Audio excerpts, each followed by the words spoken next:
Welcome to the Canadian Electricity Association's Conversation webinar series. I'm Diana Dominique, Director of the Customer Council here at CEA, and I'll be your host for today's webinar. The CEA has worked with our corporate partners to develop this conversation series, which focuses on solutions to current and future challenges faced by our industry. Today, Amir Tajkarimi, CEO and co-founder of Lexop, will present on how meeting customer preferences can help members adapt during a downturn. Recent months have posed unprecedented challenges for many companies worldwide. The number of past due customers increases, while the availability of agents is compromised. This unique situation calls for rapid adaptations. And in this webinar, we will present results from countrywide research, Canadian-focused research, on the repayment experiences and preferences of Canadians. We will also show you how you can translate these insights into a robust communication and recovery process and help to improve the overall operational efficiency of existing resources. Before we get started, feel free to type in any questions into the chat function, and we will ask those questions at the end of this webinar.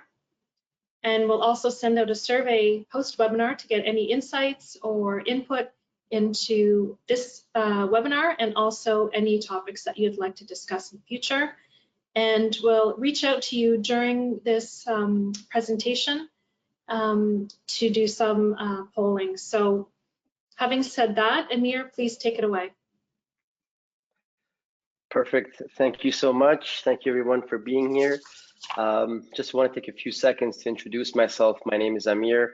I'm the CEO and co-founder of Lexop. We're a Montreal-based fintech, and in a previous life, I was actually a banking lawyer. I know nobody's perfect. I practiced for about 8 years at a couple of big law firms, and then in-house at National Bank of Canada in the bankruptcy and financing division. And when we started Lexop, it was because we noticed there was something missing in the industry. For the past decades, collections hasn't changed much, but in contrast, consumer habits have changed a lot. And at Lexop, our mission is to remove friction from the collection process by offering the most customer-centric software. And before we go into it also, it's just by personal experience. I don't know if it's happened to you before, but it has happened to me. I have been late. It has happened to me. I've been guilty of being late on a few invoices here and there throughout the years. And as soon as you're late on an invoice, it's as if you have leprosy. The entire collection experience, the customer experience changes.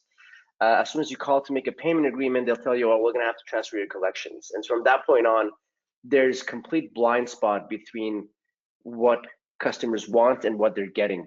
Because at the end of the day, past due customers are still customers with expectations.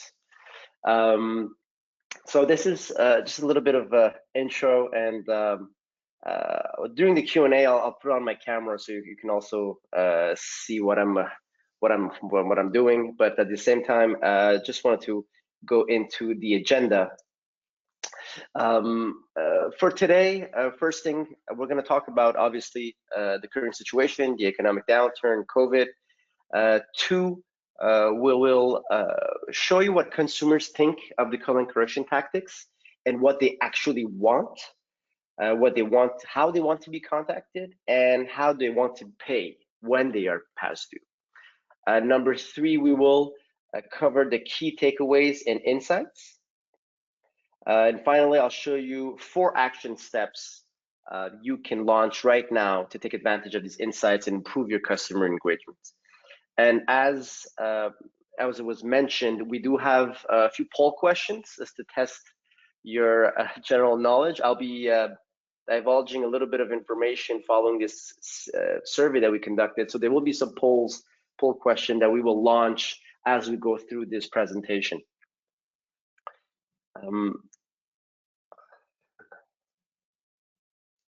So obviously, if you have any questions, you can also write it to me. I'm following with the chat just to see if there's anything, any outstanding questions.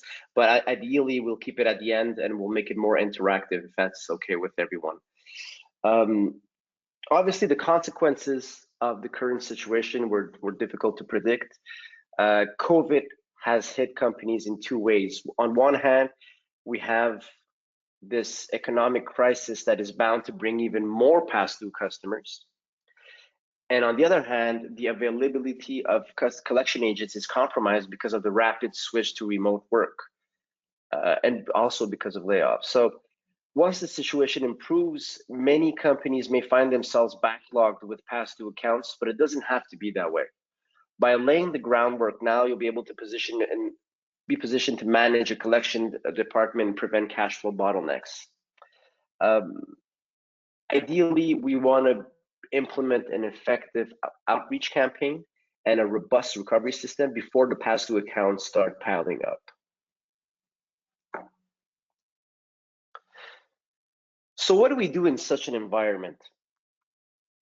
Obviously, we have to adapt quickly and launch initiatives that maximize your team's productivity, and most importantly, that answer the needs of your customers in terms of flexibility. And that starts with focusing on the fundamentals. What do pass-through customers want?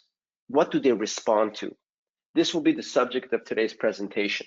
We'll go over the countrywide survey that we conducted regarding the habits and preferences of pass-through customers, and I'm confident that the takeaways will not only help you foster long-term resilience, but also help you adapt quickly and improve your tactics on the short run. This is the question we wanted answered. What's the best way to interact with customers in collections? We know that people don't answer phone calls anymore, or that they are less receptive to letter mail sent at home, but we really wanted to find the data behind it.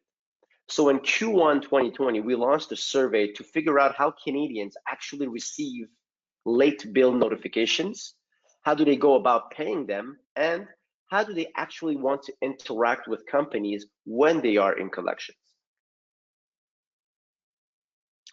Just a little bit of background about the research. Sorry, man, just adjusting my screen as I'm talking. It's a little background. We had over 2,200 respondents. The age segments lined up very closely to the actual Canadian population.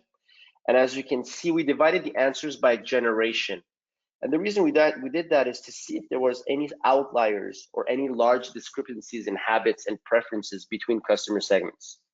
If the goal is to know what the best way to interact with the consumer in collection is, it begs the question, do different people respond differently? And if yes, then how? The first part is about the current state of collections. What are pass-through customers getting in terms of experience at the moment? Obviously, the first question we wanted to cover was whether the respondents had ever been contacted for a pass-due payment. And we got a little over half who said yes. And what's interesting about this 54% is that a large portion of them were Gen Z and millennials, who are very indebted generations. So this actually leads me to the question, poll question number one, that now I'll need your help on that one. In your opinion, what's the most common contact method used to notify customers about a pass-through payment?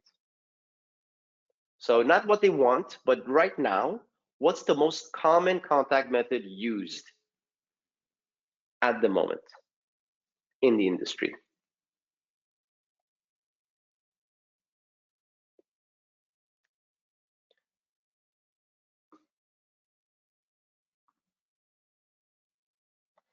Results. Okay, so in your opinion, what's the most? We have letter, 36%, email, 27%, phone, 36%. Okay, it's a good audience, very knowledgeable audience. I love it.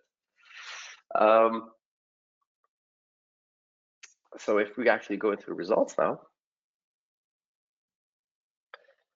72% with phone. So among those who were contacted for a past due payment, nearly 90% of the respondents said that they were notified via phone or letter. And for the sake of this presentation, we'll call them traditional contact methods. So no big surprise here. Phone is by far the most used communication method. It's seen as more active, hard to ignore, and prompting more response. So the next question was about payment method. So in your opinion, what's the most common, question poll number 2, thank you, Danny. What's the most common method used by customers to make a past due payment?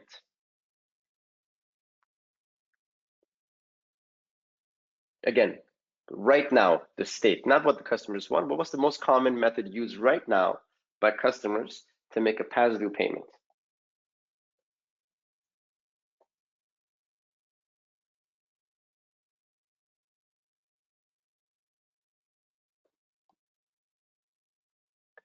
Okay, interesting. Okay, so 13% phone calls. So the winner is automatic payment via credit card. Okay, that's the winner. Interesting. Bank transfer also 27%.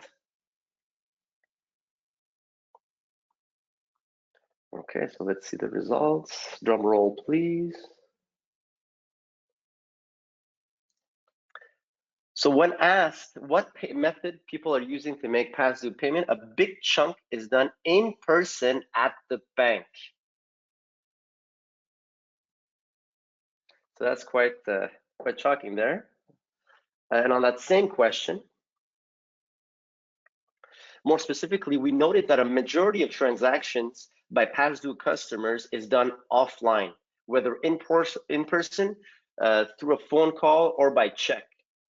It's surprising because making past due customers pay offline runs opposite to what companies are striving for, which is a customer journey that is seamless and cohesive.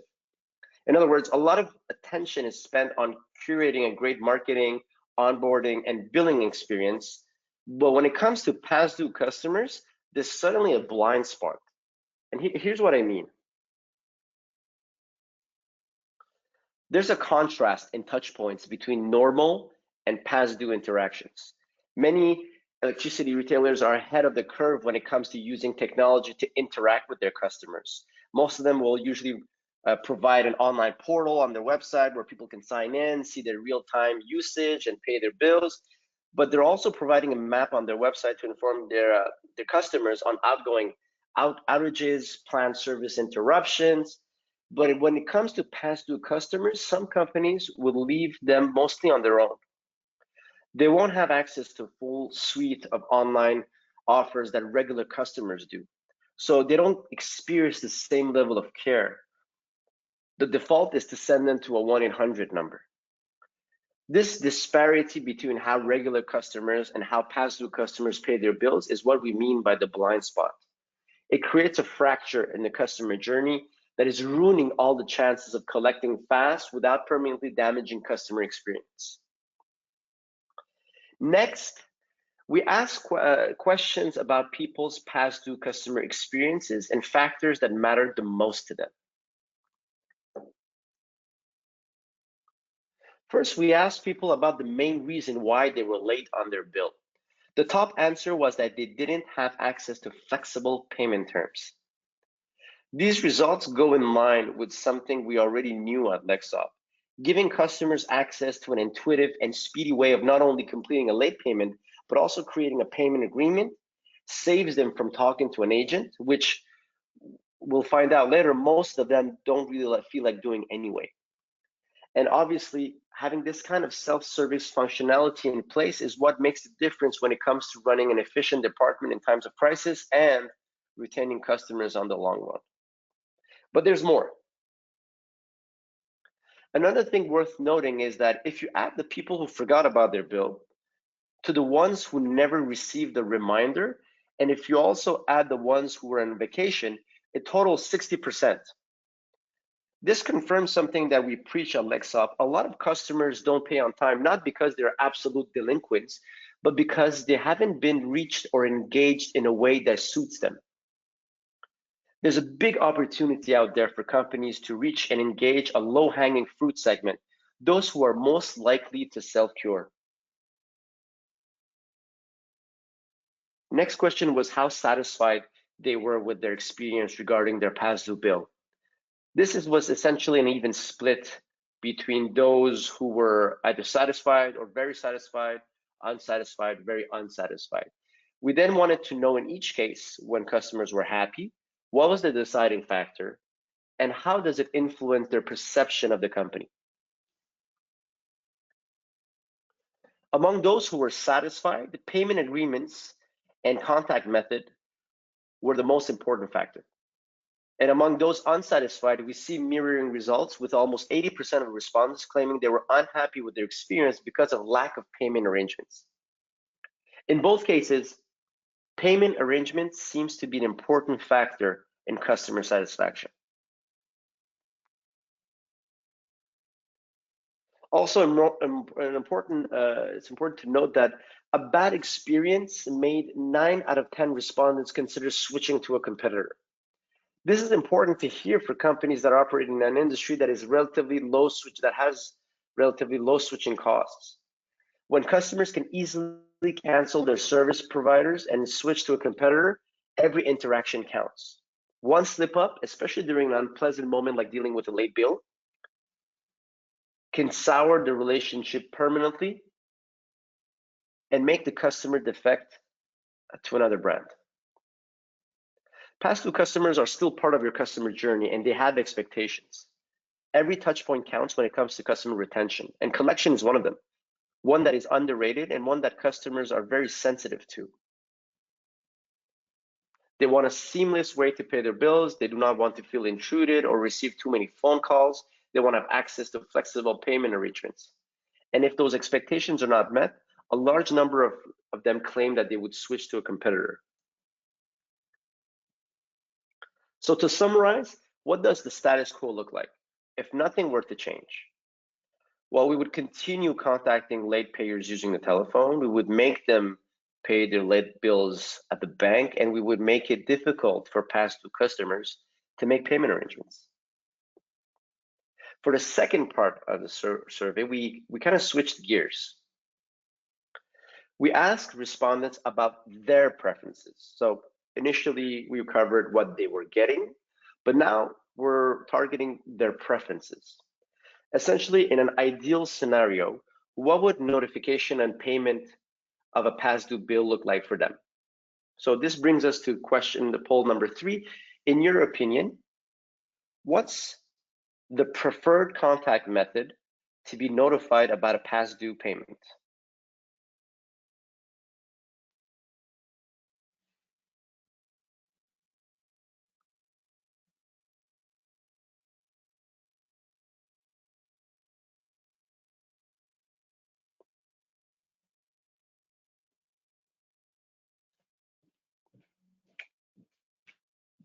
Okay, so in your opinion, what's the preferred contact method to be notified about a past due payment?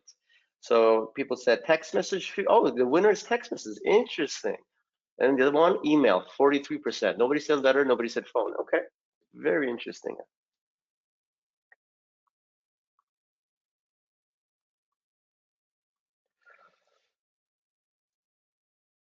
Boom.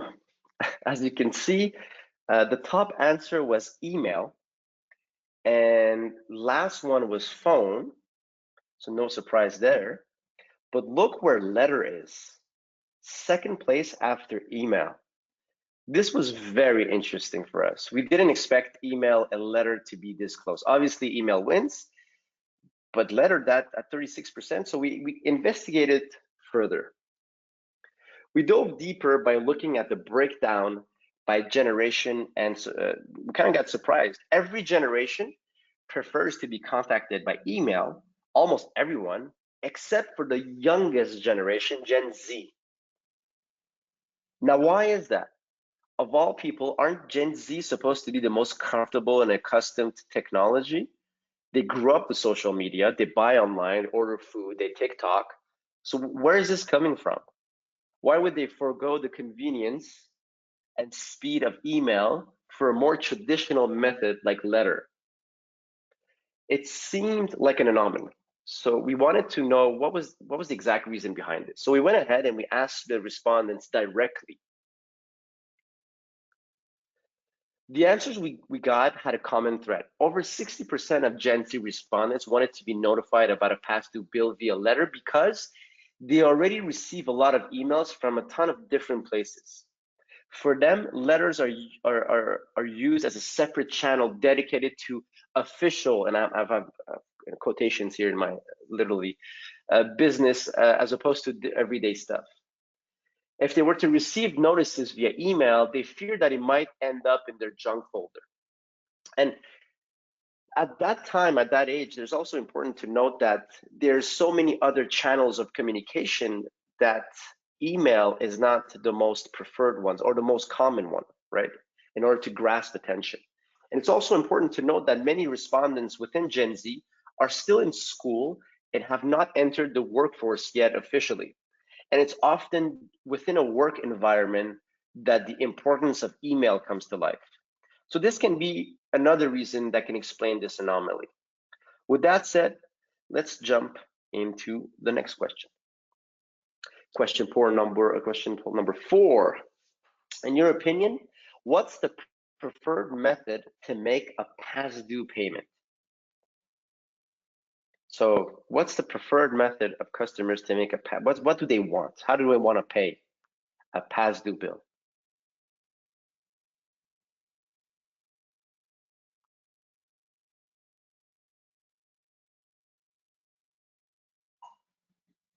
And the results are,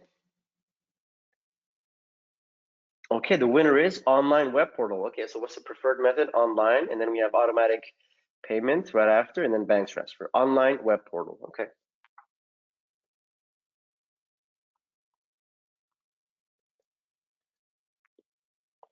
So when asked about what would their ideal way to pay a bill, the top 3 answers from our respondents were automated payments by credit card, bank transfer, and self-service portal.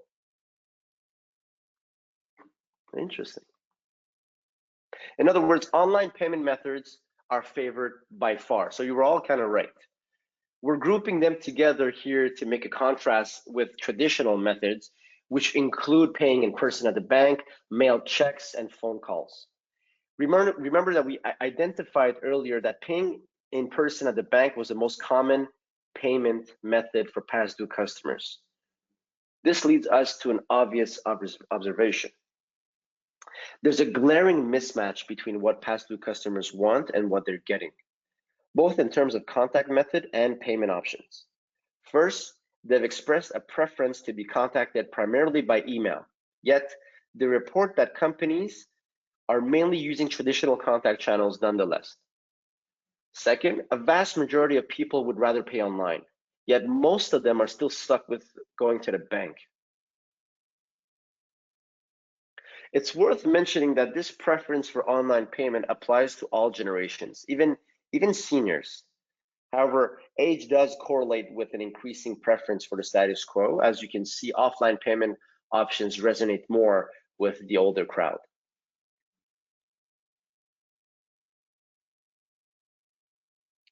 Next question, we doubled down on payment preferences and zeroed in on the idea of self-service versus dealing with an agent.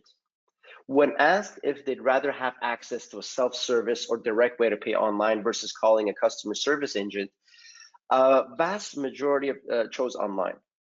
It's not hard to see why. When you're late on a bill, people are stressed, maybe even embarrassed.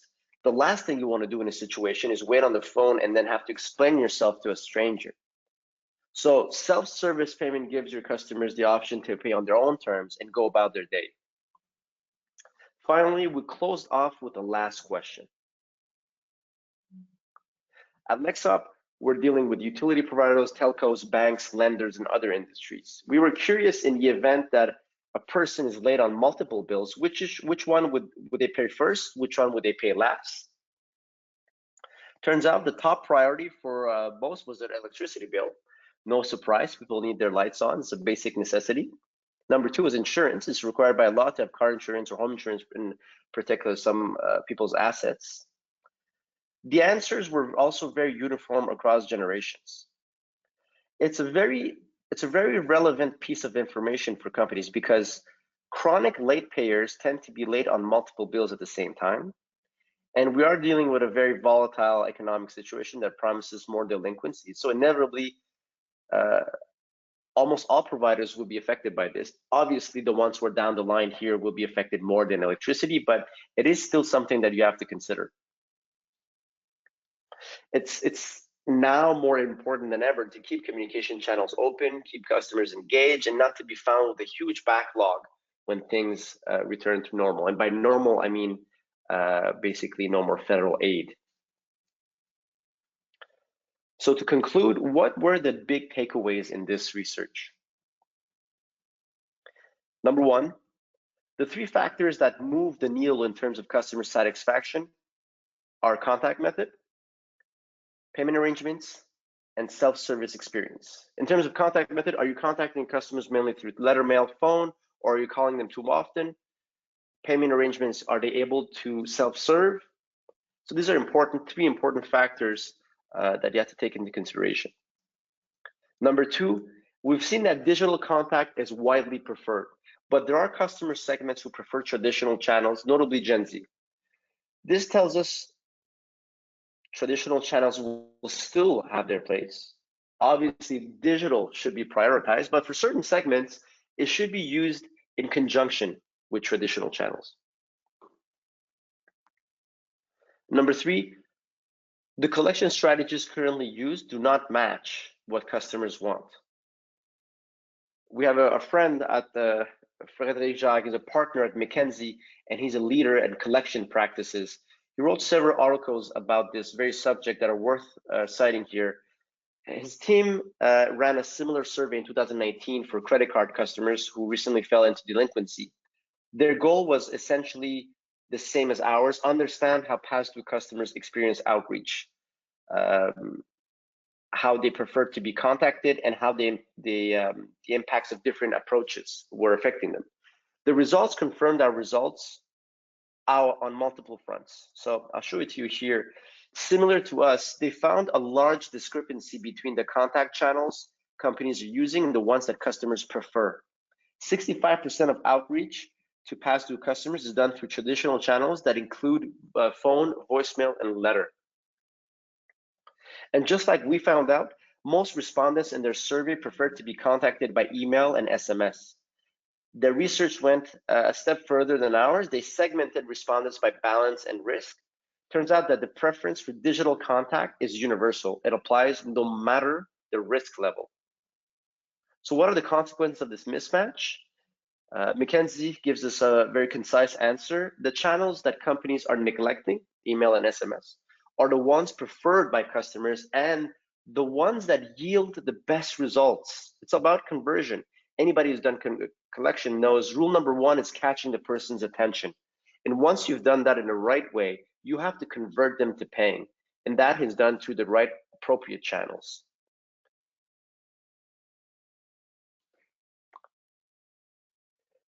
And in other words, there is also, there may be an assumption that traditional channels will be more effective for later stage of delinquency because digital ones may seem as too passive and ineffective. But it wasn't, not according to the data. Digital contact methods outperform the traditional counterparts by a wide margin. In fact, the rate of full and partial payments is higher, especially in the 30 days or more past due segment. McKinsey found out that switching from digital to traditional channels at the 30-day mark will decrease payment by 12% from the great majority of customers. So if you switched from digital to traditional, the 12% decrease in your conversion. The bottom line here is that digital channels for both contact and payment methods should be prioritized at every delinquency stage. In practice, we suggest a 4-step strategy that has proven to be very valuable to our clients. First 2 steps are about reaching out and engaging with your customers. In a time of uncertainty like now, well-implemented digital channels can be deployed fast to alert customers, to keep them updated and engaged, and also for public relation campaigns. Another important element is that digital outreach can be tracked. When you have an important message to send to a customer, you want to make sure that it gets delivered. Email and SMS offer that real-time tracking capability. It also allows you to track the responsiveness of your customers. And speaking of responsiveness, because your customers are facing unknown challenges because of COVID, it's crucial to use personalized, empathetic messaging when keeping them informed with measures you're putting in place. Therefore, it's important to tailor your message to each customer and to be specific. Past due customers are facing a stressful situation. Companies who are sending them overused generic collection notices are not effectively engaging their customers. Different people respond to different cues, different messages, and tones. You have to craft your message with a more empathetic tone and customize them according to your customer segments and delinquency and responsiveness. Lexop can help you automate your outreach. We help our clients send thousands of past due payment notices tailored to our customer profiles. Every interaction completed by customers throughout the collection lifecycle is monitored, tracked, and analyzed in real time. All this data is gathered in one place for you and can be generated into a report in a simple click. We've been told by clients that tracking interactions in real time was a very valuable asset for the preparation of performance reports for management. An additional bonus is that every email sent through our platform is considered legally delivered because of the level of proof that Lexop provides. It's accepted by every court in Canada, and so in situations where you need to disconnect customers, having a legally valid proof that a payment notice was sent can be very valuable.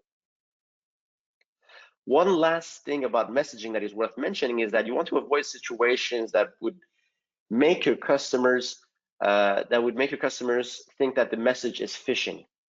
That's why all emails sent via Lexop are completely white labeled and they are transmitted through the domain and URL of our customers. Now, outreach and segmentation is only the first part, as I had mentioned. Rule number 1, catch the person's attention. Rule number 2, convert them. Once you've reached your customers, you have a small window of opportunity where you can convert them to pay. That's why it's so important to offer them an easy and frictionless payment experience. The rationale for self-service is the same as digital channels. They have proven to give the best collection outcome. In today's context, having self-service capabilities in place for past due customers lets you divert low-risk and self-cure customers away from your collection agents.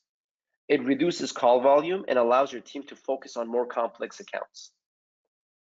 Additionally, by offering multiple payment options such as credit card, bank transfer, you maximize your recovery rates. When you give past due customers flexibility, you empower them to self-cure. This is an example of how Lexop helps past due customers pay their bills within a few clicks. As you can see within the platform, the user flow has been streamlined. It does not require a login when creating a payment arrangement. It just makes it very easy. It's all about optionality. Give the customer the freedom to choose their own pace of payment, whether it's full payment, a minimum payment, even a payment arrangement. Everything has to be done very quickly and easily. This is especially important considering the difficult economic situation right now.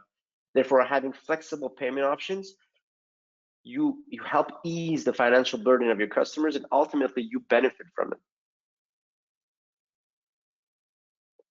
We also give our customers the option to pay through the payment method of their choice, including credit card, debit, and e-wallet, and more.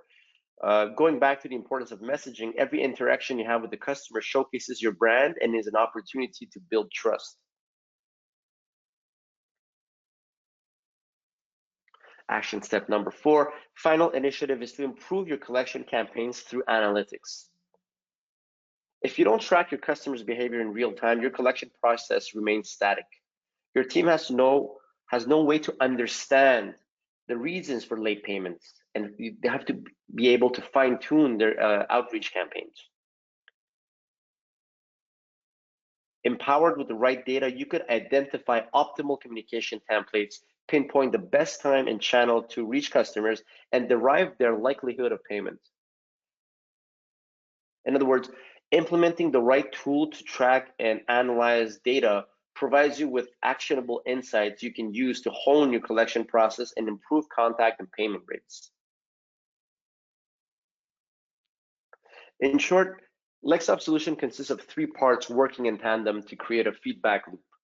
1, we help enterprises reach thousands of past due customers in a personalized fashion within seconds. 2, we help them collect faster with less work through our self-service payment portal. And number 3, we help collection teams hone their outreach strategy with actionable insight gathered in real time. The entire objective is to create a path of least resistance for customers to self-cure and keep your customer engagement nimble in a time of crisis. By way of an example, Videotron is a Canadian telco. We just did a recent, we had done a collections case study with them, pardon me. And they've been a client of ours since 2019. In less than 6 months, the company saw their self-cure collection rate increase by 27%. Their operational costs decreased by 10% and reduced by 11% the number of accounts sent to collection agencies.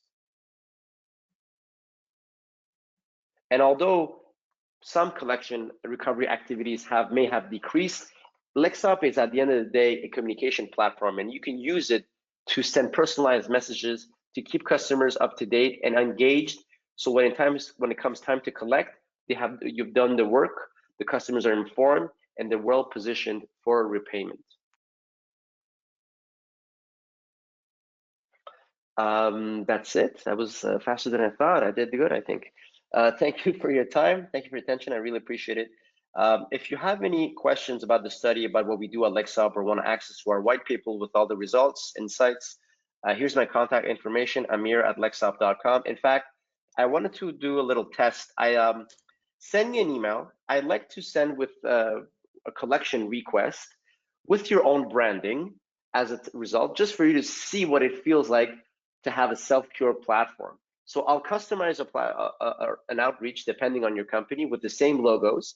So at least you can see firsthand what it is to receive a collection notice if you were using Lexop, let's say. So just send me an email and we can do that little simulation. It's fun. You'll see what it feels like, and it gives you a firsthand impression on what it is that we were talking about. And also, very important, if you have any proposal or another study you think would be useful, we're all ears. With that said, thank you for your attending, and I'll be answering any questions you may have. Great, thank you, Amir. That's you provided some really great insights from your research and solutions to help our members as we continue to move through this pandemic. So thank you very much. And I just want to remind. And I just want to remind members to please use the chat function if you have any questions for Amir. And in the meantime, Amir, which KPIs do you believe are vital to optimizing business objectives in the utility industry? Oh, there you go. Activate my camera. Hi. Sorry about that. I feel I'm very zoomed, and you're not. It's okay. I'll just back away. So a question for you. Which KPIs do you believe are vital to optimizing business objectives in the utility industry? And how can collection software play a role in meeting those objectives? Absolutely. I think the main KPI is obviously the self-cure rate. I mean, at the end of the day, you're using a software in order to automate that exact KPI, self-cure rate. But one other thing that would be interesting is the interaction, right? Or when you send an email or SMS, the open rates, how many times people access the portal, what do they do? Do they actually pay? Do they actually put in a credit card and then not pay? So you can see the interaction with the customers, and these are very important KPIs just at the beginning. I mean, you can really dig deep as you go further, but at the beginning, these are the main things you have to monitor to see the results of your collection campaigns, right? It's an engagement. So if you send 10,000 emails, but only 50 people open it, something's wrong with your subject title, let's say. People don't feel inspired, don't click on it. So these are the little engagements that you have to monitor in order to make sure that your collection strategy or your collection campaigns are efficient. And you can adapt along the way based on what you're seeing from the data.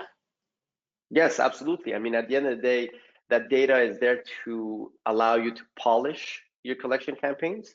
If you see that people are not even clicking on the payment portal, the resolve now, maybe you haven't placed it in the right place, or maybe your messaging is wrong.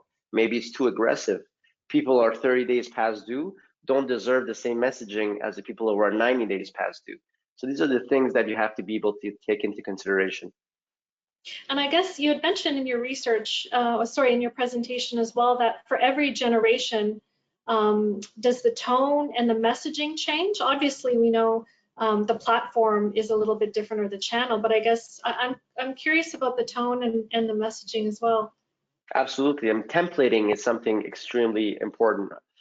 You can do A/B testing on a same campaign, 20,000 people, let's say, and you send two different types of templates. Let's say it's the same segment, 30 days.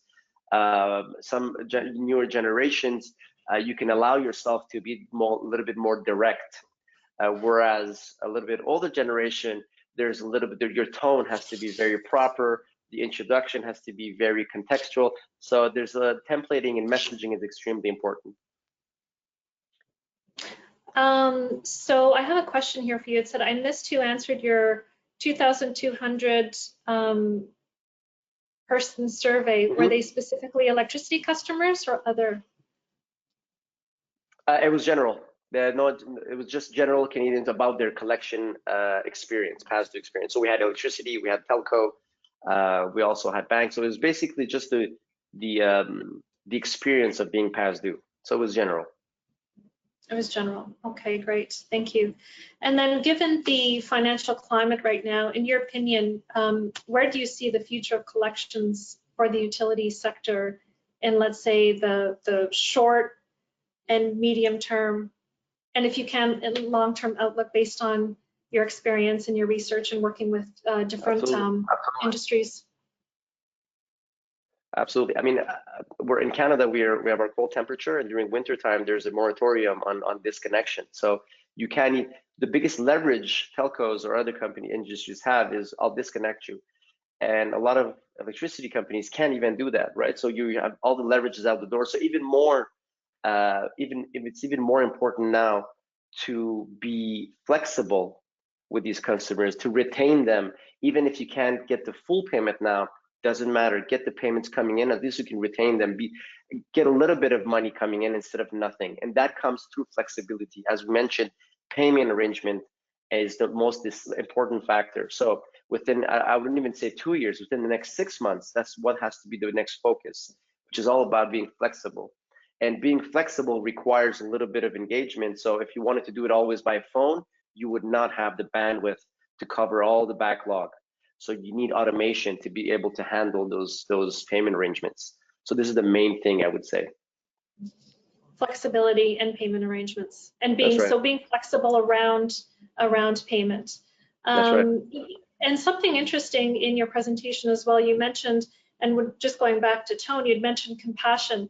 You know, when you're writing those messages, you know, given what's happening right now, that the compassionate tone and messaging is very important. Have you seen that this has been perhaps more effective in you know, getting for lack of a better word, payments from people, or a better response perhaps, or engagement with customers? Absolutely. I mean, especially right now, you know, we always say we use technology to make collections more humane. It's kind of it's ironic, but this is exactly what we're trying to do. Collection has always been for past decades, very intrusive, very rigid. So it's about being like a little bit aggressive, I suppose.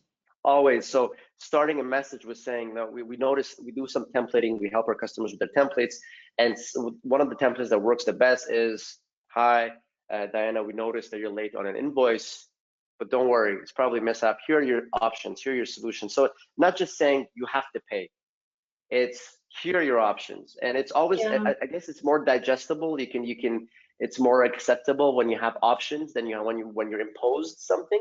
Maybe it's just that's how we are as humans, but just the button leads you to paying anyways. But just because there's flexibility, because there's optionality, people are more inclined to pay or make a minimum payment, and they feel more loyal towards the brand, right? So if I see my utility providers being flexible with me, and I didn't even ask anything yet, right? It was just the outreach is perfect, then I become more loyal, and this is also very important. It's a kind of win-win, right? So you're sort of helping to get those payments, and also improving your brand image as being, hey, you know, we understand, we're caring, we're here to work with you. It's those messages from the past, like you said, the more aggressive ones are something of the past, Absolutely. I suppose. That's Yeah. why we say at Lexop, our mission is to remove friction from collections, right? That's, yeah.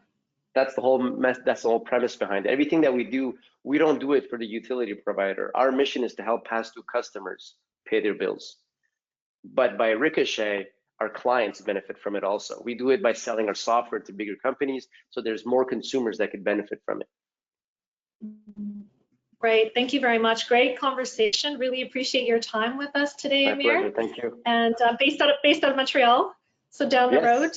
Absolutely, we're not too far. We're not too far. Nice to see you. And for all of our other future events or webinars, you can find them in our monthly newsletter, The Current Affairs, or you can go to news and events section on our website. So thanks to everybody for joining us in our conversation webinar series, and have a great day.